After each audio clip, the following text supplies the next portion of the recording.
teksture pa kisline manjkajo, ne. Kislin je ful premalo, ne. In ljudem je potem po 3krat vgrizne eno stvar in mu presiči tista maščoba, sladkoba, ne. Kislina pa razbije to, ne. In vedno mora biti neki element kislega zraven, ne. Ali pa tekstura, ne vem, tako pri lešniku ali pa pri čebuli, ne, ko je lešnik z ocvirkom, ne. Lešnik je v bistvu maščoba krško-poljskega, ne. Sama po sebi ima tako lešnikasto noto, ne. In zato pač osnova je lešnik, ne, kot polnilo, zraven pa v bistvu za teksturo, pa še tudi za okus daš ocvirke, ne. Ampak čisto drobne ocvirke, ne, se v bistvu s tistim poveže, ne. Podobno je čebula, ne. Čebula osnova je mandl. Recimo karameliziran mandl ali pa pečena čebula, razvijate podobne note, ne.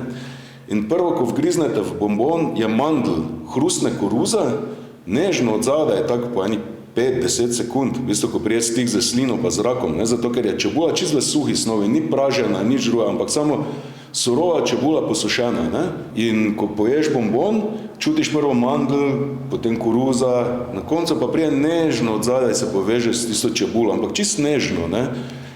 Vseeno je to bombon, ne, ni, ne vem, steak, da bi zdaj dal karamelizirano čebulo poleg, ne. Približne kombinacije že imaš v glavi, ne.